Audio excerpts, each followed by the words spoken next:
Hi students, எல்லாருக்கும் வணக்கம். இன்னைக்கு நம்ம பார்க்க போற டாபிக் யூனிட் 13 நியூக்ளியில இருந்து சைஸ் ஆஃப் த நியூக்ளியஸ். பேருக்கு தான் சின்ன டாபிக், ஆனா ரொம்ப ரொம்ப இம்பார்ட்டன்ட். நான் உங்களுக்கு இது ரொம்ப சிம்பிளா எக்ஸாம்ல 1 மார்க் கூட போகாத அளவுக்கு கிளியரா சொல்லித்தரேன். ஓகே, சரி வாங்க ஃபர்ஸ்ட் செக்ஷனுக்கு போவோம். ஃபிசிக்ஸ்ல எப்பவுமே நம்ம லாஜிக்குக்கு கொஞ்சம் ஆப்போசிட்டா போற மாதிரி சில விஷயங்கள் இருக்கும். இப்போ நான் கேட்க போற கேள்வி அப்படிதான், உங்களை கண்டிப்பா யோசிக்க வைக்கும். பாப்போம். இப்போ ஸ்கிரீனை பாருங்க. லெஃப்ட்ல ஒரு பெரிய ஹெவி யுரேனியம் நியூக்ளியஸ், சுத்தமா 238 nucleons.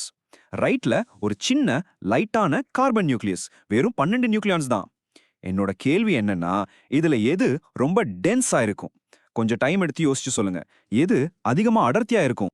And the answer is surprise. நீங்க பெருசு தான் டென்ஸா இருக்கும்னு நினைச்சிருப்பீங்க, ரைட்? ஆனா உண்மை என்னன்னா, ரெண்டுமே சுமார் ஒரே டென்சிட்டி தான். எப்படி ஒரு பெரிய நியூக்ளியஸும் ஒரு சின்ன நியூக்ளியஸும் எப்படி ஒரே மாதிரி அடர்த்தியா இருக்க முடியும்? அதுக்கு பின்னாடி இருக்கிற சயின்ஸை தான் இப்போ நம்ம அன்பேக் பண்ண போறோம். அடுத்த செக்ஷன்ல அந்த கான்ஸ்டன்ட் டென்சிட்டி எப்படி பாசிபிள் ஆகுதுங்கிறத ஒரு நல்ல விஷுவல் அனாலஜி வச்சும் அதோட ஒஃபிஷியல் ஃபார்முலா வச்சும் நம்ம புரிஞ்சுக்க போறோம். இந்த கான்ஸ்டன்ட் டென்சிட்டியை புரிஞ்சுக்கிறதுக்கு ஒரு சூப்பர் அனாலஜி இருக்கு. ஜஸ்ட் இமேஜின் பண்ணுங்க, ஒரு நியூக்ளியஸை ஒரு சின்ன மார்பிள் அளவுக்கு நம்ம பெருசு பண்ணோம்னா அந்த ஆட்டமோட சைஸ் எவ்வளவு தெரியுமா? ஒரு ஃபுட்பால் ஸ்டேடியம் அளவு. அப்ப யோசிச்சு பாருங்க, அந்த பெரிய ஸ்டேடியமோட 99.99% மாஸ் அந்த சின்ன மார்பிள்குள்ளதான் இருக்கு. நியூக்ளியஸ் எவ்வளவு டென்ஸ்னு இப்ப புரியுதா? இங்க பாருங்க, அதோடைய actual value 2.3 × 10⁻17 kilograms per meter cube. என்ன ஒரு shocking number!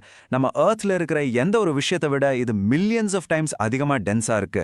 And the most interesting part, எல்லா நியூக்ளியருக்கும், இது கார்பனா இருக்கட்டும் யுரேனியமா இருக்கட்டும், டென்சிட்டி சுமார் கான்ஸ்டன்டா தான் இருக்கும்.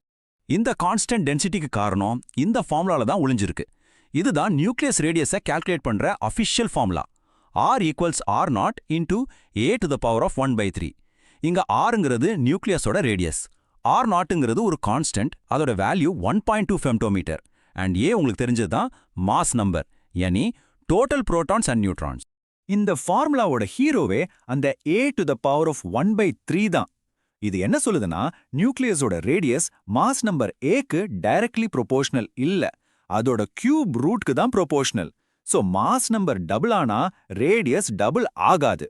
இதுதான் இந்த கான்ஸ்டன்ட் டென்சிட்டிக்கு பின்னாடி இருக்கிற சீக்ரெட்.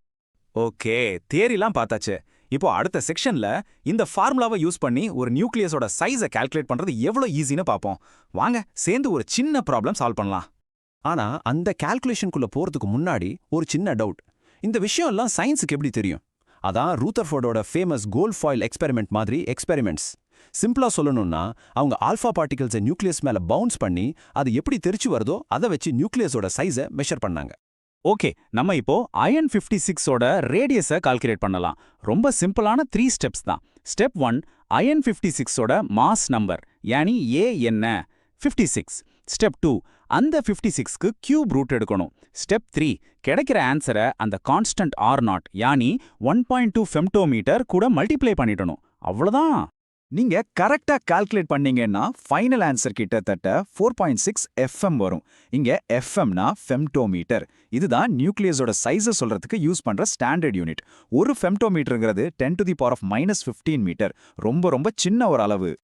ரைட், நம்ம இப்போ ஃபைனல் செக்ஷனுக்கு வந்துட்டோம். இங்க எக்ஸாம்ல ஸ்டூடெண்ட்ஸ் அடிக்கடி பண்ற காமன் மிஸ்டேக்ஸை பார்க்கலாம். நான் இதுங்கெல்லாம் சைலண்ட் கில்லர்ஸ்னு சொல்வேன். ஏன்னா தெரியாமே நம்ம மார்க்ஸ் இது குறைச்சிடும். So be careful.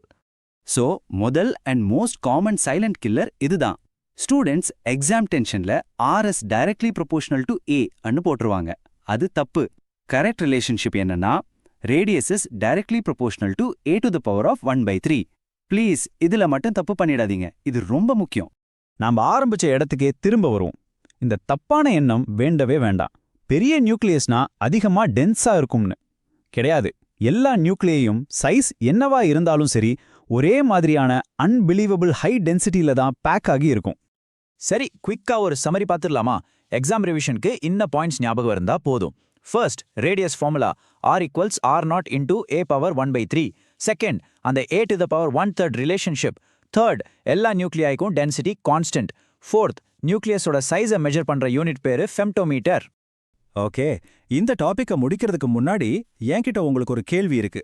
எல்லா நியூக்ளியைக்கும் ஒரே டென்சிட்டி இருக்குன்னா, அப்போ அந்த புரோட்டான்ஸ் அண்ட் நியூட்ரான்ஸை ஒன்னா போட்டு அந்த சின்ன இடத்துல வச்சிருக்கிற அந்த ஃபோர்ஸ் பற்றி இது நமக்கு என்ன சொல்லுது? யோசிங்க. இதுக்கு பதில் தான் நம்ம அடுத்த டாபிக்கான நியூக்ளியர் ஃபோர்ஸ்ல பார்க்க போறோம். Stay curious.